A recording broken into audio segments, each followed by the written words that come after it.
Nag-positive sa dengue yung dalawang anak ko. Ayaw niya pa rin ipa-hospital kasi gastos lang daw. Buong gabi akong puyat at pagod kakabantay sa kanila. Samantalang siya nag-e-enjoy din sa puyat kakalaro sa cellphone. Walang pansinan na halos boardmate lang. Magluluto siya para sa sarili niya at magluluto naman ako para sa amin ng mga anak ko.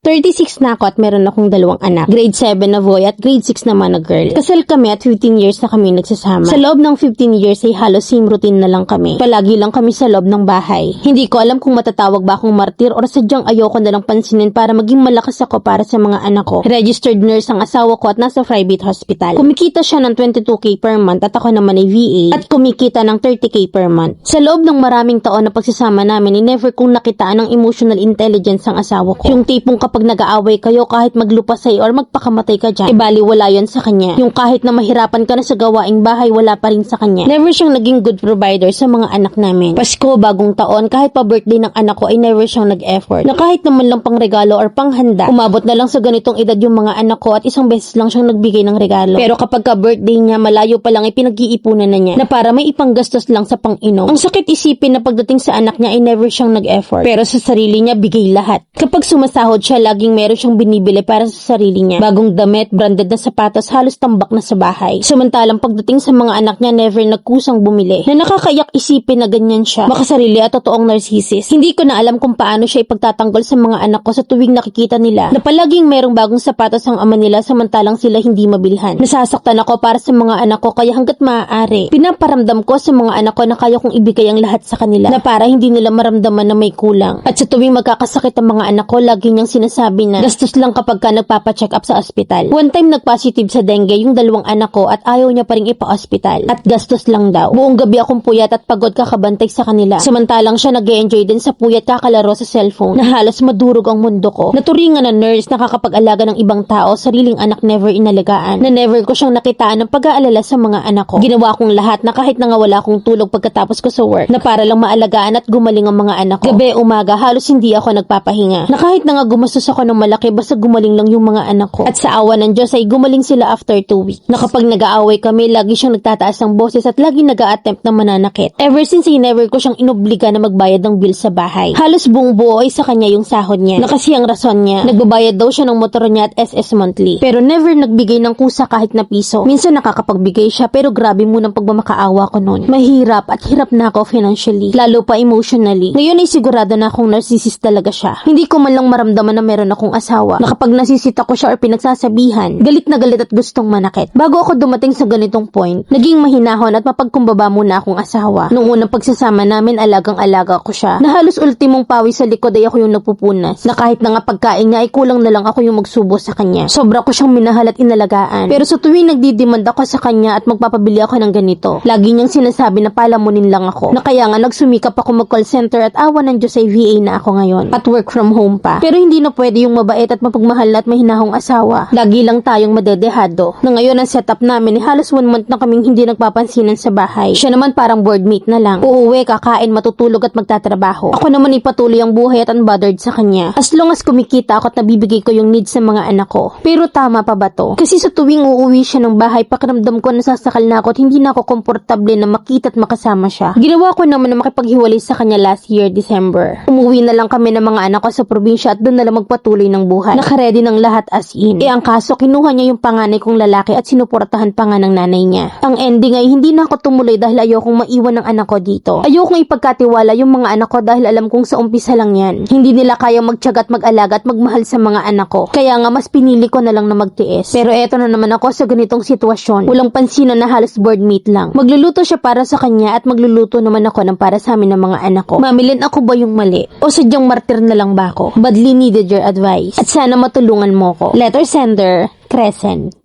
Registered nurse? Bakit mukhang self-employed? Na ni SS ramdam yung kaltas? Tsaka bakit ganyan? 15 years ka nang nagtsatsaga pero di mo makita yung mali? Na paanong naging dalawa yung anak nyo sa status nyo? Hindi sa wala siyang emotional intelligence, wala talaga siyang paki. Walang sustento, walang amor, walang silbi, tapos ang lakas ng loob kunin yung anak mong lalaki. Hindi mo kayang itama yan. So hindi ka pa mauntog sa 15 years. Na hinahayaan mo kaya hindi ka makaalis sa ganyang sitwasyon. Nasobrahan ka sa pagiging strong independent. Kailangan mo rin ng lalaki na kung manghina or napagod ka, pwede kang magpahinga. Hindi ka namin matutulungan sa kuda. Kasi ikaw yung magdidesisyon kung anong tama. You have all the rights pero hindi mo ginagawa.